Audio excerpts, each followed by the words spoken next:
More the knowledge, lesser the ego. Lesser the ego, more the knowledge. Albert Einstein attributed. At first, it sounds simple, right? But look again. It reveals everything about human nature.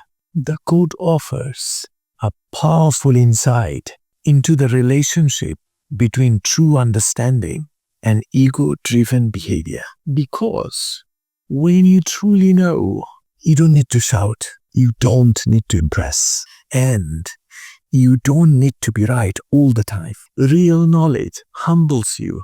It shows you how vast the world is, how much more there to learn. It doesn't make you louder.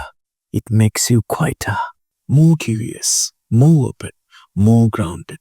But when knowledge is missing, ego steps in to pretend. It inflates, it boasts, it argues, it trades humility for image. It needs to win because it's afraid of being seen as small. If this stirs something deep inside, it's not by accident. This video isn't just a message. It's a mirror to your soul. Keep watching. You are on the verge of rediscovery. The louder the ego, the more it is trying to hide. It flares when others rise too high. It stings when truth walks gently by. It dresses fear in pride's disguise and feeds me junk, convenient lies. The ego says, look how great I am. You know why? To distract from deeper fear of I'm not enough. Genuine strength and confidence don't need to boast or dominate. They are quiet, grounded, and comes from within, not from the need to be seen or admired.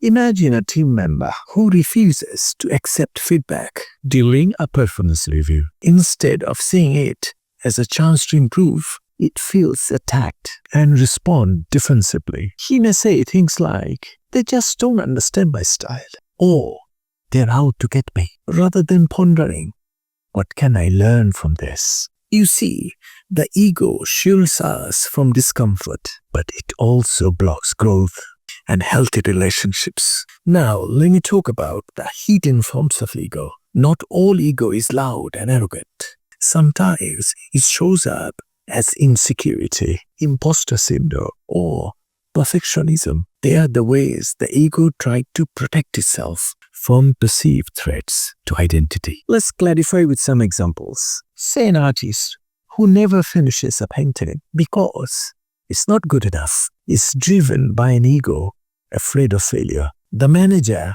who micromanages every single detail doesn't trust others, not because of maintaining standards, but because the ego fears of losing control.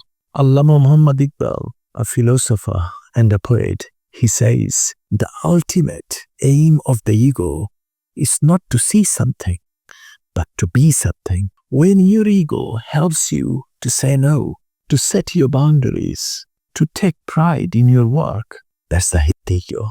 When your ego makes you defensive when corrected, makes you jealous of other success, and pushes you to become obsessed with the status, that's an unhealthy one, killer one.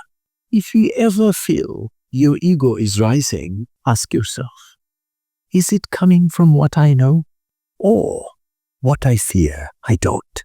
Because true wisdom doesn't need a spotlight. It carries its light with it. Make it a great day.